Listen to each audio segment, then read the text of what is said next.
just wasn't good enough for us to get the win. So. Yeah, Russell, Barry Trammell with the Oklahoma. You guys did a great job on Lillard in the first half. He didn't score until the last 75 seconds of the half. Were you pleased with the defense you played on him, and how did it change when he got going in the third quarter? It's a good question. Not sure. A little bit frustrated, a little frustration there from Russell Westbrook. CeCe, what do you make of Russ's inconsistent playoff performances? Well, I think that we're to the time and place where Russ is in his career where maybe this is what we should expect. Maybe our expectations are wrong. Russ is a late bloomer, someone who came to basketball late. Basketball didn't come naturally to him. He had a growth spurt, didn't get highly recruited out of high school, went to UCLA, didn't have the type of media following him, because there's no way when he was 20 years old, people thought that he would be a future MVP of the league. So that's one of the reasons why I call him a late bloomer. But in his rise to stardom in OKC, I don't think the organization and I don't think the coaching staff, like Russ is to the point, Russ is 30 years old. He's not a kid. Is he going to listen to anybody?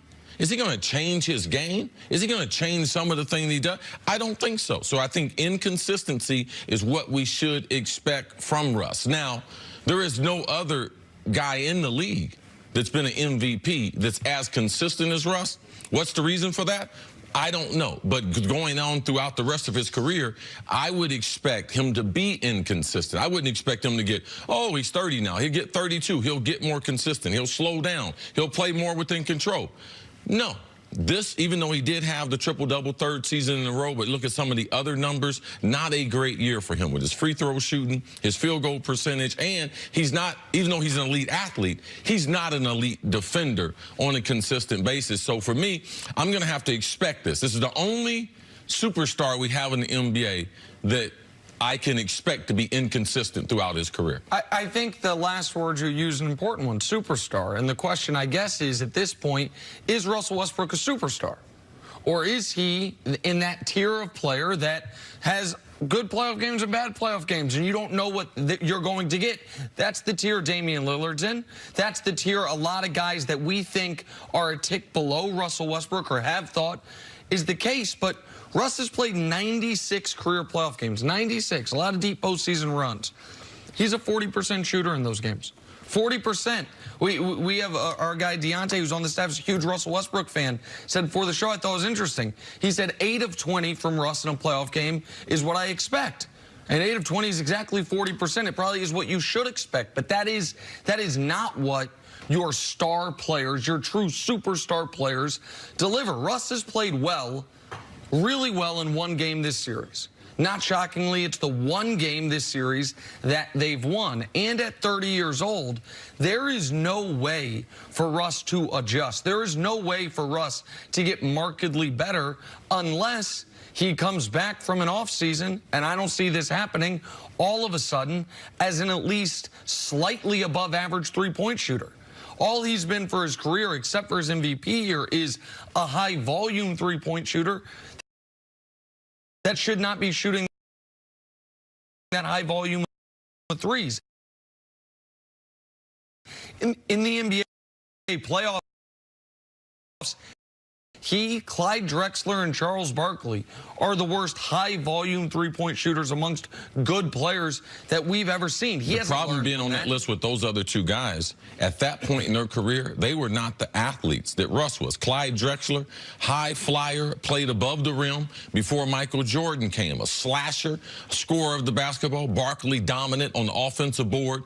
Inside post game, had a little set shot as a three-point. So the overall athleticism at this point in these guys' career, they didn't have it. So what I'm saying is Russ settles for that. Those other guys, they couldn't get to the hole anymore. Right. Russ can get to the hole anytime down the court, but he settles for those 3 points. It's just hard because Russ is an elite athlete, but he is no longer the best athlete in the league. he's no longer the most explosive guy in the league. If you're going to have his struggles with any type of range shooting, you do need to be Giannis in order to be able to consistently produce. Russ can't do that at this point, and it's disappointing. I know it's disappointing for him, and his inability to adjust accordingly is, I mean, I went from year 3 to now. If you look at how his team's been eliminated in the playoffs, it's a 4 for 20 night, a 7 for 21, a 15 of 34, an 11 of 28. I went every elimination game he's played in since his 3rd year in the league. And they all have one thing in common. He shoots a ton of shots at a low percentage. Yep. And that's how his team's season has ended year after year after year. His team's season didn't end last night, but it almost did. I mean, in 5 for 21, now you're down 3-1. It's going to take one of those 3-1 comebacks, incredibly rare in NBA history. But if you're Russell Westbrook, you say, I'm averaging a triple-double, again, coming out of this regular season. I'm doing everything I can. I'm distributing, I'm shooting, I'm doing everything that's asked of me. What do you think the disconnect is between his success in the regular season and why he can't seem to put it together in the postseason? The disconnect is in Russ's reality. He thinks he can just play at this type of pace, and he's not trying to get better. I don't think Russ is a savant for basketball knowledge. I don't think Russ is going out in the offseason and say, you know something, I'm going to sit down with the video staff here at OKC, and I'm going to take out the bad shots. Because scoring the basketball, if you want to be able to score the basketball, listen to Kevin Durant. You got to be able to get to your spot. You got to understand what defenses are doing. Russ doesn't read the defense. Russ is trying to go through the defense and will settle for a bad shot at any point in the game. So I'm glad you pointed out in those games that their season ended, his shot selection. So he will shoot you out of a game. Yeah. He will lose you a game. And now we're to the point where I think is some of the most disappointing thing that I see in Russ, his influence on Paul George, how they're going to do these press conferences after the game. Because for me, that's a classless act. It doesn't take any. And you're a star of the NBA. You're an MVP of the league. You're one of the faces of the NBA. After the game, that's why you're making $35 million. It's your job to sit down and answer questions from the media. And his influence on Paul George and what they did, I think, on Friday after the game, where next question, they refused to answer a local reporter's questions. To me, that's a bigger indictment than the poor shooting, not being able to shoot free throws, because it's an organization and it could be a problem for the NBA. We got a lot of younger players looking at Russ as an example, and he is not setting a great example. So if you want the big contract, you want the attention, you need to realize that part of your job, it's in your contract, is to do the media after the game. On that specific point, I disagree with you, because it's in your contract you have to do the media. It is not in your contract you have to talk to every single person. There's one guy in the local media, Barry Trammell. He wrote about this if people want to learn more about it, that Russ does not talk to and has not talked to for 2 years. The columnist knows it, Barry knows it, everyone knows it. Now, I guess it's his prerogative to keep asking questions, but if Russ was, both teams played hard to everyone, then I would agree he's not fulfilling his obligation.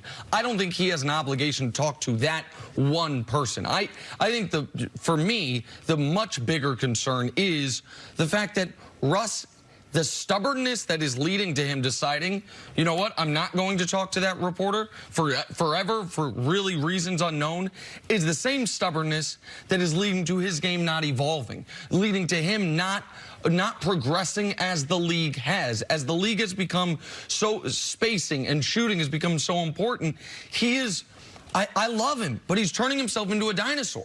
Because his style, you asked what's the difference between the regular season and the postseason. Jenna, the only difference is in the postseason, you're only playing good teams. He's still going to average in this series damn near a triple-double. Like, the averaging a triple-double, he's going to be able to do. But the key word over the last decade in the NBA is not three-point shooting or pace or space. It is efficiency. And he has not ever mastered that. He has never understood the importance of that. KD left and went to Golden State, and he was already an efficient player, became one of the most efficient players we've ever seen. So did James Harden. Same thing. Russ stayed the exact same. And glad you mentioned that. Russ hadn't won a back-to-back playoff game since KD left. So there's some other things he can prove on, too, besides the interviews. So, hadn't won a road playoff game either. To me, playing defense is one of the things you control. Your image as far as the media, that's one of the things you control too.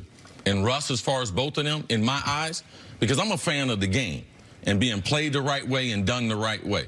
Because whoever that journalist is who's covering that team, and Russ is the face of that team, not the owner, not the general manager, not the coach, Russ is. And his overall treatment of them and the disrespect of them is totally uncalled for.